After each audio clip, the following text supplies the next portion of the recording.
Hello dear student, আসসালামু আলাইকুম। আমি মোহাম্মদ সিরাজুল ইসলাম, মায়ের দোয়া প্রাইভেট সেন্টারে তোমাদের সকলকে স্বাগতম। ডিয়ার স্টুডেন্ট, আমি আমার ভিডিওর শুরুতে যে কথাটি বলতে চাচ্ছি সেটি হচ্ছে যে তোমরা আমার ভিডিওটি দেখবা এবং চ্যানেলটিকে সাবস্ক্রাইব করে ভিডিওটিকে লাইক কমেন্ট শেয়ার করে তোমার বন্ধুদের মাঝে ছড়িয়ে দিবা এবং পাশের আইকনে থাকা বেল বাটনটি ক্লিক করে দিয়ে নোটিফিকেশনটি চালু করে দিবা। তাহলে তোমরা আমার প্রতিটি ভিডিও পাবা, কারণ আমি যে ভিডিওগুলো করি প্রতিটি অধ্যায়ের উপর 2-3টি করে ভিডিও করি। প্রথম পর্ব, দ্বিতীয় পর্ব, তৃতীয় পর্ব এইরকম করে করি।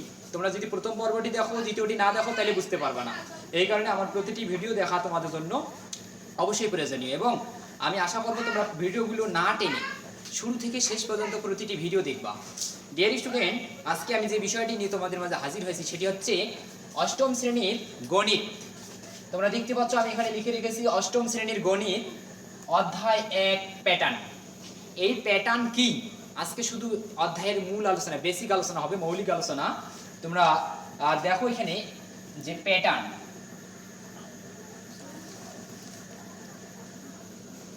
ডিয়ার স্টুডেন্ট, আমি প্রতিটা ক্লাসে তোমাদের বলে আসি যে কোনো জিনিস কি সেটি জানতে হলে মূল শব্দটিকে নিয়ে আগে ভাবতে হয়। মূল শব্দটি কোথা থেকে আসলো, কি এর অর্থ, এটি জানলেই অনেক অর্ধেক অর্থ পাওয়া যায়। সুতরাং তোমরা দেখো যে প্যাটার্ন, প্যাটার্ন শব্দটি একটি ইংলিশ শব্দ। প্যাটার্ন শব্দটি একটি ইংরেজি শব্দ, এর বাংলা হচ্ছে যে নিয়ম, নকশা,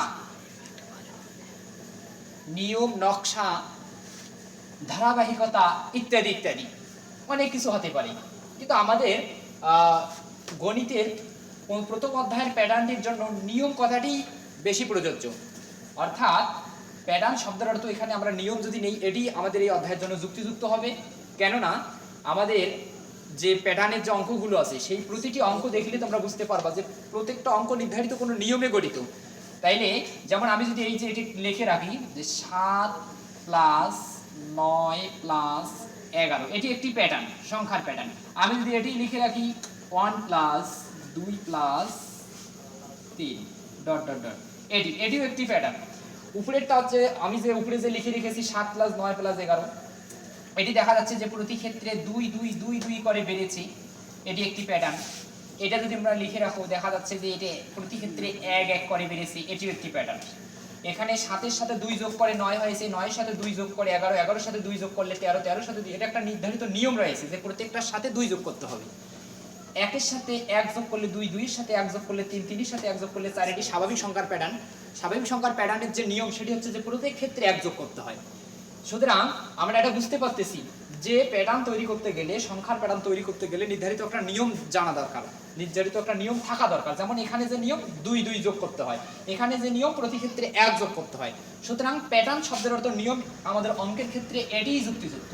আবার যখন তোমরা ক্লাস 8-এর যে ওই যে ইয়া আছে, যে তোমাদের যে নকশিকাতা আছে, সেইখানে যদি পড়ো তোমাদের এইখানে নকশিকাতা ইজ এ আর্টিস্টিক প্যাটার্ন, এই প্যাটার্ন শব্দের অর্থ তখন নকশা হয়। কিন্তু আমাদের এইখানে প্যাটার্ন শব্দের অর্থ নিয়ম। তাহলে কিসের নিয়ম? সংখ্যার নিয়ম। ডিয়ার স্টুডেন্ট, তাহলে প্যাটার্ন কি জিনিস আমরা এটি বুঝলাম। আসলে প্যাটার্ন হচ্ছে সংখ্যার যে ধারণা, সেটি হচ্ছে প্যাটার্ন। সংখ্যা সাজানোর যে নিয়ম সেটি হচ্ছে প্যাটার্ন। কয়েক ধরনের প্যাটার্ন তোমাদের অষ্টম শ্রেণীর এই বইটিতে রয়েছে। তার মধ্যে আমি কয়েকটি প্যাটার্ন নিয়ে আজকে আলোচনা করব। যেমন সবার শুরুতে তোমাদের বইয়ে যেটি দেওয়া আছে সেটি হচ্ছে স্বাভাবিক সংখ্যার প্যাটার্ন। ডিয়ার স্টুডেন্ট, আমি উদাহরণে লিখে রেখেছিলাম স্বাভাবিক সংখ্যার প্যাটার্ন 1 যোগ 2 যোগ 3 যোগ 4 যোগ ... এটি হচ্ছে স্বাভাবিক সংখ্যার প্যাটার্ন। তার আগে তোমরা কি জানো যে স্বাভাবিক সংখ্যা কাকে বলে? স্বাভাবিক সংখ্যা হচ্ছে দুইভাবে লেখা যায় পরীক্ষায়। যেমন যদি ক নম্বর প্রশ্ন তোমাদের সৃজনশীল আসতেই পারে যে স্বাভাবিক সংখ্যা কাকে বলে, তখন তোমাদের লিখতে হবে যে 1, 2, 3 ... ইত্যাদি সংখ্যাগুলোকে স্বাভাবিক সংখ্যা বলে। এটি লিখলেও তোমরা ফুল মার্ক পেয়ে যাবা ক নম্বর। এবং তোমরা যদি এটি লেখো যে সকল ধনাত্মক অখণ্ড সংখ্যাকে স্বাভাবিক সংখ্যা বলে, তাকে কোনো সমস্যা নেই, এটি লিখলেও হবে যে সকল ধনাত্মক অখণ্ড সংখ্যাকে স্বাভাবিক সংখ্যা বলে। যেমন 1 একটি ধনাত্মক অখণ্ড, 2 একটি ধনাত্মক অখণ্ড, 3 একটি ধনাত্মক অখণ্ড, 4 একটি ধনাত্মক অখণ্ড, 5, 6, 7, 8 এইভাবে চলতেই থাকবে। স্বাভাবিক সংখ্যার প্যাটার্ন হচ্ছে এটি হচ্ছে অসীম, এটার কোনো শেষ নেই, এরকম চলতেই থাকবে স্বাভাবিক সংখ্যার প্যাটার্ন। ডিয়ার স্টুডেন্ট, তো তোমরা জানো যে স্বাভাবিক সংখ্যা কি জিনিস। স্বাভাবিক সংখ্যা কয়েক ধরনের হয়, জোড় স্বাভাবিক সংখ্যা, বিজোড় স্বাভাবিক সংখ্যা, মৌলিক স্বাভাবিক সংখ্যা, এরকমের কয়েক ধরনের হয়। যেমন আমি এটি লিখেছি, এটা জোড় বিজোড় উভয়, কিন্তু আমি যদি এটি লিখি 2 প্লাস 4 প্লাস 6 প্লাস 8 প্লাস 10, এগুলো স্বাভাবিক সংখ্যা, কিন্তু এগুলো প্রতিটি জোড় স্বাভাবিক সংখ্যা। আমি যদি এটি লিখি যেমন 3 যোগ 5 যোগ 7 যোগ 9 যোগ 11, ডিয়ার স্টুডেন্ট, এটি একটি স্বাভাবিক সংখ্যার প্যাটার্ন, কিন্তু এই স্বাভাবিক সংখ্যাটা হচ্ছে বিজোড় স্বাভাবিক সংখ্যার প্যাটার্ন।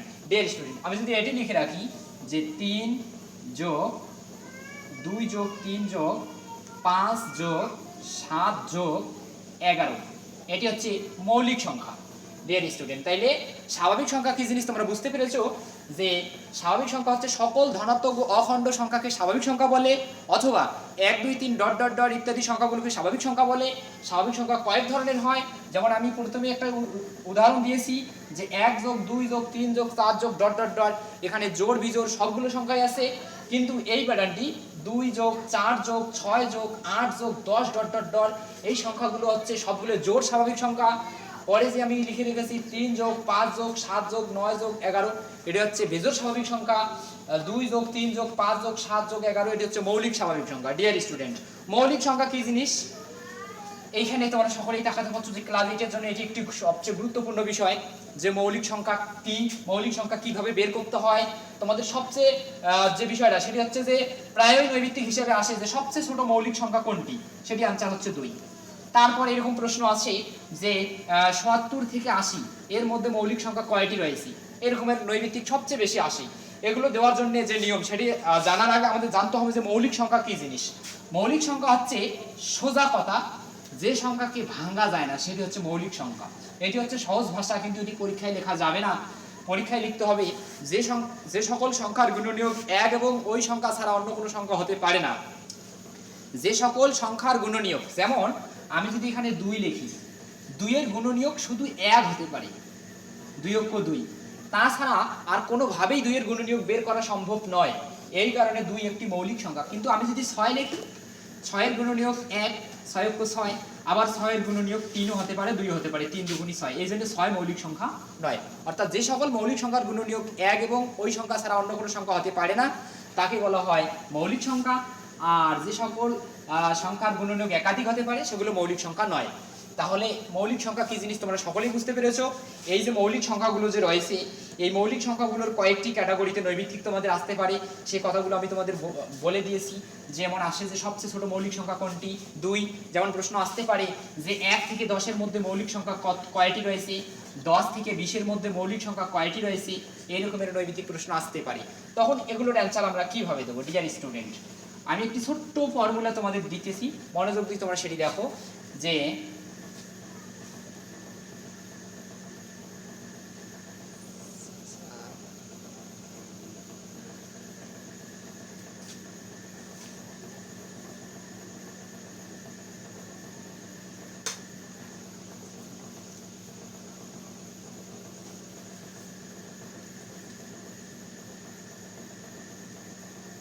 ডিয়ার স্টুডেন্ট, মৌলিক সংখ্যা সম্পর্কে প্রতি বছরে নৈমিত্তিক আসে, তাই আমি মৌলিক সংখ্যার যে ছোট্ট একটি ফর্মুলা দিয়েছি মৌলিক সংখ্যাকে সংক্ষেপে মনে রাখার জন্য, এটি তোমরা মনোযোগ দিয়ে দেখো এবং বুঝে নাও। যে আমি লিখে রেখেছি চাচার বাবা দাদা, এটি হচ্ছে দাদা, তাদের দিলেন 321 গাদা। এটির মানে কি ডিয়ার স্টুডেন্ট, তোমরা জানো যে 4 বানান করতে চ লাগে, চতে 4, চর জন্য 4, বয়ে কোনো সংখ্যা নাই, বয়ে কোনো সংখ্যা নাই, রয়ে কোনো সংখ্যা নাই, দ 2,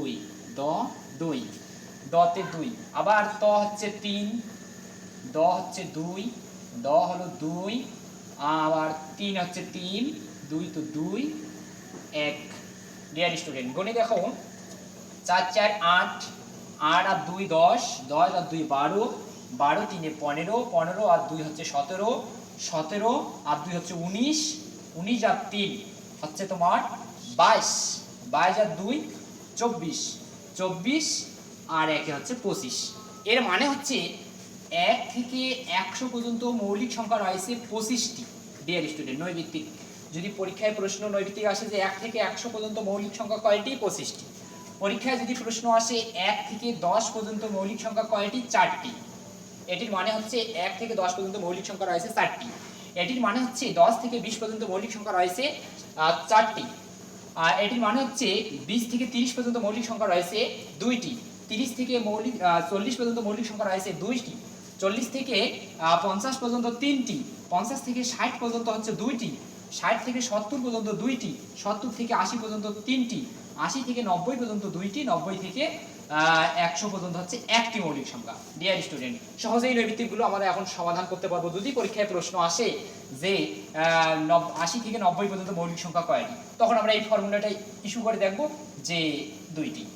তারপর যদি প্রশ্ন আসে যে 90 থেকে 100 পর্যন্ত কয়টি? 1টি। যদি পরীক্ষায় প্রশ্ন আসে 30 থেকে 40 এর মধ্যে কয়টি? 2টি। 40 থেকে 50 এর মধ্যে কয়টি? 2টি। এই যে formula, short technique. Dear student, আশা করি তোমরা বুঝতে পেরেছো যে আজকে আমি আলোচনা করেছি যে প্যাটার্ন কি, প্যাটার্ন কাকে বলে। তারপর আলোচনা করলাম যে স্বাভাবিক সংখ্যা কি, স্বাভাবিক সংখ্যার প্যাটার্ন কি রকম হয়। তারপর আমি আলোচনা করলাম যে মৌলিক সংখ্যা কি, মৌলিক সংখ্যা কিভাবে মনে রাখা যায় সহজে, মৌলিক সংখ্যা সম্পর্কে যাবতীয় নৈমিত্তিক। এবং মৌলিক সংখ্যার সবচেয়ে গুরুত্বপূর্ণ যে বিষয়টি সেটি হচ্ছে যে ইরাটোস্থেনিসের ছাঁকনি। ইরাটোস্থেনিস মৌলিক সংখ্যা নির্ণয় করার জন্য একটি ছাঁকনি দিয়েছে যে 1 থেকে 100 পর্যন্ত কোনগুলো সংখ্যা মৌলিক আর কোনগুলো সংখ্যা মৌলিক নয়। তোমরা তোমাদের বইটি যদি সবাই লক্ষ্য করো দেখবা যে সেখানে একটি ছক দেওয়া আছে, হয়তো তোমরা দেখতে পাচ্ছ যে এখানে একটি ছক দেওয়া আছে। এটিকে বলা হয় ইরাটোস্থেনিসের ছাঁকনি। ইরাটোস্থেনিস ইনি একজন ভূগোল নামকরা বিজ্ঞানী, ভূগোলের জনক বলা হয় এনাকে। তো ইনি মৌলিক সংখ্যা নির্ণয়ের জন্য এই যে ছকটি আছে এটি প্রদান করেছে। এই ছকটিকে বলা হয় ইরাটোস্থেনিসের ছাঁকনি। ডিয়ার স্টুডেন্ট, তোমরা দেখতে পাচ্ছ এখানে একটি ছাঁকনি দেওয়া আছে। এই ছাঁকনিটা 1 থেকে 100 পর্যন্ত ঘর কাটা রয়েছে এবং প্রতিটি ঘরে নাম্বারিং করা রয়েছে। তোমরা দেখতে পাচ্ছ যে ডান থেকে বামে যে ঘর কাটা আছে 1 থেকে 10 পর্যন্ত এবং উপর থেকে নিচ পর্যন্ত যে ঘরগুলো করা আছে 1 থেকে 10 পর্যন্ত। ডিয়ার স্টুডেন্ট, উপর থেকে নিচ যা হোক তোমাদের অবশ্যই ডান বামে 10টি ঘর দিতেই হবে। যদি পরীক্ষায় প্রশ্ন আসে 1 থেকে 30 পর্যন্ত সংখ্যাগুলোর ইরাটোস্থেনিসের ছাঁকনির সাহায্যে মৌলিক সংখ্যা নির্ণয় করো, তখন এই দিক দিয়ে অবশ্যই 10টি ঘর টানতে হবে, উপর নিচে তোমার কয়টি ঘর হয় হোক। সুতরাং তোমাদের এই নিয়মটা ফলো রাখতে হবে। ডিয়ার স্টুডেন্ট, এই যে ছাঁকনিটা এটার মানে কি? ইরাটোস্থেনিস মৌলিক সংখ্যা নির্ণয়ের জন্য এই ছাঁকনিটা তৈরি করার পরে 1 থেকে 100 পর্যন্ত সংখ্যাগুলো নাম্বারিং করার পর প্রথমে 2 দিয়ে যে সংখ্যাগুলো বিভাজ্য ভাগ করা যায়, 2 দিয়ে যে সংখ্যাগুলোকে সেগুলো কেটে দিয়েছে। তারপর 3 দিয়ে যে সংখ্যাগুলোকে ভাগ দেওয়া যায় সেগুলো কেটে দিয়েছে। তারপর 4 দিয়ে যে সংখ্যাগুলোকে ভাগ দেওয়া যায় সেগুলো কেটে দিয়েছে। তারপর 6 দিয়ে যে সংখ্যাগুলোকে ভাগ দেওয়া যায় সেগুলো কেটে দিয়েছে। তারপর 7 দিয়ে ভাগ দেওয়া যায় এইরকম সংখ্যাগুলোকে কেটে দিয়েছে। তারপরে 8 দিয়ে ভাগ করা যায় এরকম সংখ্যাগুলোকে কেটে দিয়েছি। তারপর 9 দিয়ে ভাগ করা যায় এরকম সংখ্যাগুলোকে কেটে দিয়েছি। কেটে দেওয়ার পরে অবশিষ্ট সংখ্যা রয়েছে মাত্র 25টি। এই 25টি সংখ্যাই হচ্ছে মৌলিক সংখ্যা। ডিয়ার স্টুডেন্ট, তাহলে ইরাটোস্থেনিসের ছাঁকনি কিভাবে বুঝতে হয় তোমরা অবশ্যই বুঝতে পেরেছো যে 1 থেকে 100 পর্যন্ত সংখ্যাগুলোর ইরাটোস্থেনিসের ছাঁকনির সাহায্যে মৌলিক সংখ্যা নির্ণয় করার জন্য প্রথমে 100টি ঘর তৈরি করতে হবে। সেটি অবশ্যই ডানে বামে 10টি, উপরে নিচে 10টি ঘর তৈরি করে ঘরগুলোকে 1 থেকে 100 পর্যন্ত নাম্বারিং করার পরে যে নিয়ম আমি বললাম যে 2 দিয়ে যে সংখ্যাগুলোকে ভাগ দেওয়া যায় কেটে দিতে হবে, 3 দিয়ে কেটে দিতে হবে, 4 দিয়ে যাদেরকে ভাগ দেওয়া যায় কেটে দিতে হবে, 5 দিয়ে যাদের ভাগ দেওয়া যায় কেটে দিতে হবে। এই হচ্ছে ইরাটোস্থেনিসের ছাঁকনির নিয়ম। ডিয়ার স্টুডেন্ট, আজকে আমাদের বিষয়ের আলোচনা এখানেই সমাপ্তি। যে ইরাটোস্থেনিসের ছাঁকনি পর্যন্ত আমার এই অধ্যায়ের দ্বিতীয় পর্বে যে আলোচনা হবে সেটা হচ্ছে কিভাবে সহজেই বিজ্ঞানী গাউসের সূত্র দিয়ে স্বাভাবিক ক্রমিক সংখ্যার যোগফল নির্ণয় করা যায়, বিজোড় সংখ্যার যোগফল নির্ণয় করা যায়, কিভাবে বীজগণিতীয় রাশিগুলো তৈরি করা যায় সহজ টেকনিকে। আমার দ্বিতীয় পর্বে এই আলোচনাগুলো হবে। আমি আশা করি পরবর্তী ভিডিওগুলো তোমরা দেখবে এবং এই ভিডিওটিও তোমরা শুরু থেকে শেষ পর্যন্ত দেখে আমার এই ভিডিওটিকে লাইক কমেন্ট শেয়ার করে বন্ধুদের মাঝে ছড়িয়ে দিবে। আজকের মতো এখানেই বিদায় নিচ্ছি। আসসালামু আলাইকুম ওয়া রাহমাতুল্লাহ।